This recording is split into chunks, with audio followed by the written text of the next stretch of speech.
le général Koulibaly nous avait fait, lui et moi, pour que nous réfléchissions à la crise que la Côte d'Ivoire connaissait, pour voir dans quelle mesure les enfants de Félix Houphouët-Boigny pouvaient se retrouver. Je peux vous dire que Amadou Gon Koulibaly et moi, nous n'étions pas du même bord politique à cette période-là.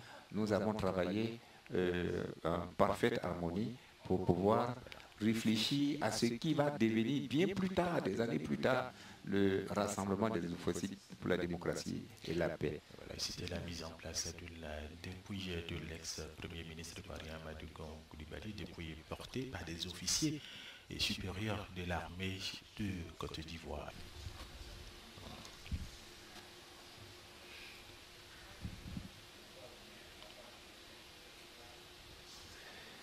Moment d'émotion, un recueillement. C'est un moment très fort, parce que voir son fidèle collaborateur de 30 ans s'incliner sur sa dépouille mortelle, je peux vous dire que ce n'est pas évident.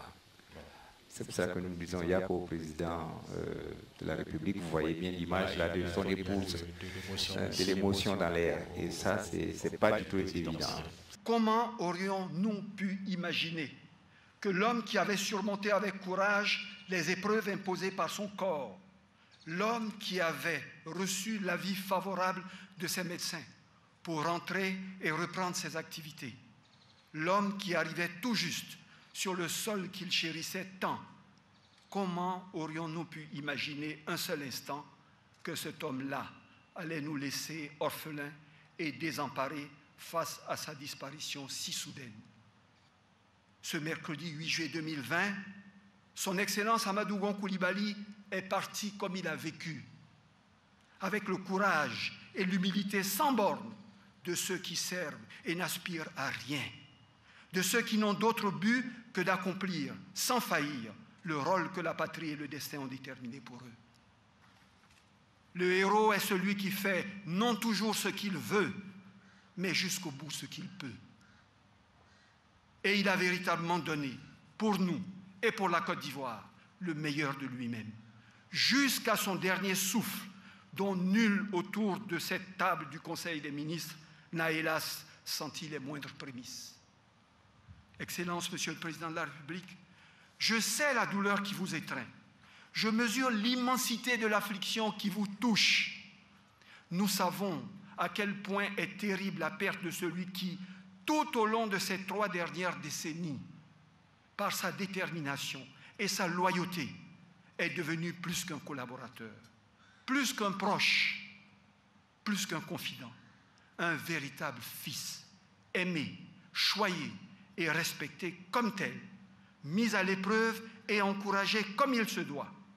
Oui, nous savons à quel point cette perte vous bouleverse, car nul ni rien ne pourra jamais le remplacer. On le savait malade, mais personne ne s'imaginait l'ampleur de cette maladie. Après l'opération, à son réveil, Amadou Gon Koulibaly s'est exclamé « Et Kandia, est-ce qu'elle va bien ?» Vous comprendrez qu'en un tel instant, un homme ne pense qu'aux personnes et aux choses qui lui tiennent particulièrement à cœur. Pendant sa convalescence, je lui rendis visite à Paris. Ce jour-là, il me fit des confidences que l'on n'oublie jamais. Ainsi, il tenait à ce que je sache certaines choses concernant les moments qu'il venait de vivre.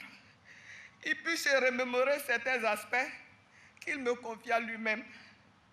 Dans sa famille biologique, on savait la qualité des relations que j'entretenais avec Amadou Gon Koulibaly. Des frères comme Kone Kafana, Petit Amadou et Amisha peuvent en témoigner. En somme, je perds un homme qui était plus qu'un patron ou un compagnon de lutte. Je perds mon frère. Dans la famille de ma voiture humaine qui nous a unis, nos relations s'intégraient dans la pure fraternité. Je peux vous dire que tous les militants du RHDP auraient souhaité plutôt voir le président Alassane Ouattara lui transmettre au soir du 31 octobre mais Dieu en a décidé autrement. Il va le décorer. Amadou Gon Coulibaly, Premier ministre de Côte d'Ivoire, au nom du peuple, nous vous élevons à la dignité de Grand Croix de l'Ordre national et nous vous confions à votre famille les insignes de votre dignité. On n'entendra plus le lion rugir. Le fils, l'époux, le frère, le père est désormais couché. Pour toujours, sans voix, Amadou Gon Coulibaly s'en est allé. Travailleur infatigable, chacun le sait. Un travail d'orfèvre, toujours bien fait, d'une loyauté sans faille à la cause qui lui tenait à cœur et à l'homme qui l'a protégé, qui l'a porté. D'une attention constante aux Ivoiriens, à leurs besoins, avec une volonté acharnée de rendre ce pays d'ailleurs meilleur pour ses enfants. Et tout cela dans la discrétion et la modestie que tous nous admirons.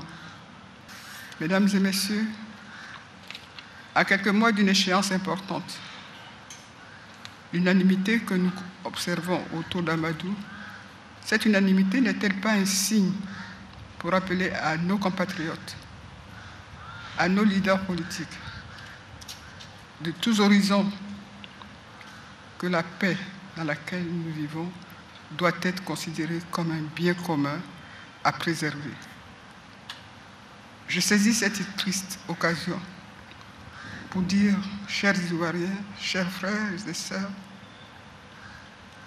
vous que vous soyez jeunes ou vieux, hommes ou femmes, du nord ou du sud, puisse la sagesse qui a permis aux ancêtres d'Amadou Gon Coulibaly, à l'époque de Almami Samori Touré, de faire l'économie d'un affrontement, nous inspirer tous. Aux jeunes de ce pays, je veux dire ceci. Souvenez-vous, c'est par les voies du travail et de la compétence qu'Amadou Gon Coulibaly est monté pas à pas jusqu'au sommet. Souvenez-vous qu'il est mort à la tâche pour que notre pays continue sa marche vers le progrès et la prospérité dans la paix et la stabilité.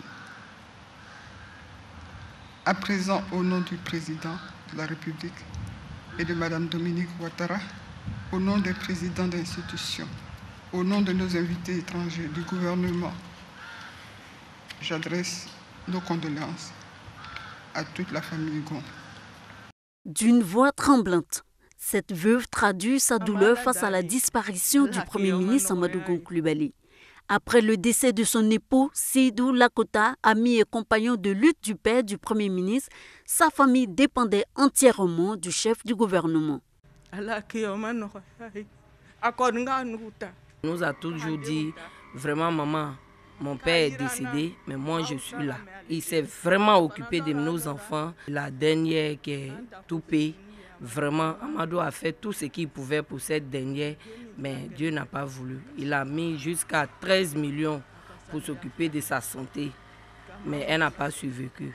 Les cas sociaux, la capitale du Poro en compte des milliers pris en charge par le Premier ministre Amadou Gon Coulibaly. Sa bonté n'avait aucune limite selon les témoignages. Malheureusement, cette année, on nous rappelle de moutons, de la part d'Amadou Gon. Il distribue les moutons à presque la moitié de la population de Korogo. Le chef du gouvernement était aussi un soutien pour ses collaborateurs. Son ancien chef de cabinet à la mairie raconte. Il a envoyé beaucoup de ses collaborateurs à la Mecque, avant lui-même. Il a envoyé des chrétiens à Lourdes. Il a envoyé beaucoup d'hommes que je connais même. Je suis tombé malade et il m'a fait partir à Abidjan. Il m'a soigné. Les frais de soins seulement là, je ne peux pas vous dire ça fait combien. Parce que une fois que je pars à la clinique, il me donne 500 000 francs. Mais je reviens qu'avec 250 francs ou bien 400 francs. Ici, personne ne veut croire à la fin de son histoire avec le lion du Poro. Ce n'est pas Bazoumana qui dira le contraire. Lui qui a vu sa vie changer littéralement grâce au fonds créé par Madougou Coulibaly pour soutenir les projets de la jeunesse et des femmes de sa commune. Grâce à son fonds qu'il a mis en place pour la jeunesse, j'ai pu avancer au travail. C'est grâce à ça que j'ai pu construire ma maison. Madougou Coulibaly, l'homme aura marqué à jamais les esprits des populations de sa générosité et de son sens du partage à Korgo et dans la région du Poro.